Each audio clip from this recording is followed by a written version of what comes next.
Et votre invité ce matin est le ministre de l'Intérieur, Manuel Valls. D'abord, je lui dis bienvenue. Bonjour Manuel Valls, merci d'être là. Merci. La Tunisie, c'est 2 heures de Paris, 2 heures d'avion.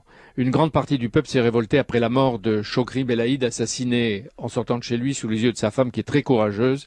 Il était menacé et pas protégé. Est-ce que vous continuez à faire de la Tunisie un exemple des printemps arabes? Non, ça n'est pas un exemple, mais en tout cas, il y a un peuple, sa jeunesse, les femmes. Vous, ministre de l'Intérieur, si vous étiez sollicité par un gouvernement à majorité Ennahda pour une coopération policière, vous leur enverriez ce dont ils ont besoin? Il existe des coopérations, notamment pour la protection des frontières de la Tunisie. Mais bien évidemment, la France ne coopérera jamais quand il s'agit de réprimer un peuple.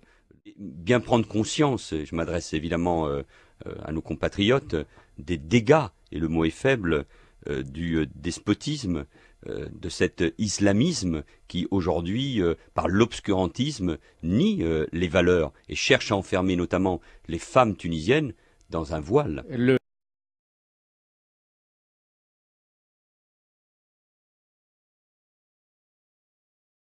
J'ai dit tout à l'heure, et je suis sincère, que je pense que le Parti socialiste au pouvoir, en l'occurrence son Premier ministre, dont Lionel Jospin, dont personne à l'époque ne pouvait nier son attachement à Israël depuis toujours.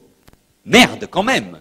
Moi j'étais maire déjà, et je me rappelle avoir un samedi matin accompagné les membres de la communauté juive qui se rendaient à la synagogue d'Evry pendant tout le parcours, parce que dans Roland Dumas est un sale bonhomme.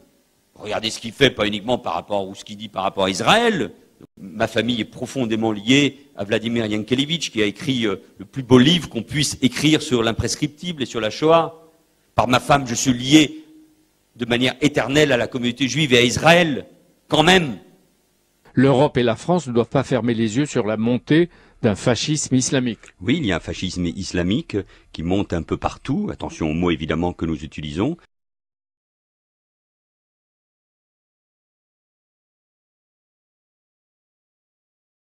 Les prédicateurs de haine, les partisans de l'obscurantisme, les intégristes, et je n'hésiterai pas à faire expulser ceux qui se réclament de l'islam et représentent une menace grave pour l'ordre public. Vous pouvez applaudir aussi, mesdames et messieurs. La République doit aider. La République, mesdames et messieurs, doit être intraitable avec toute manifestation antisémite. Car quand un juif de France est attaqué pour ce qu'il est ou ce en quoi il croit, c'est la République elle-même, dans son essence, qui est attaquée.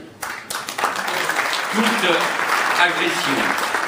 agression. Les Tunisiens qui le peuvent quittent parfois en ce moment leur pays.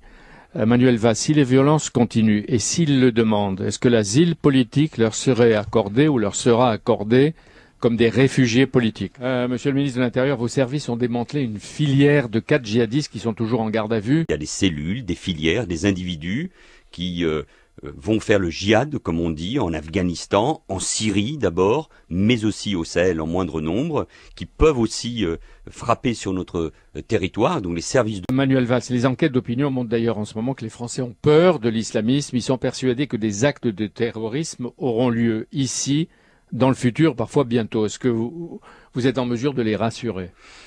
Je suis lié de manière éternelle à la communauté juive et à Israël, quand même.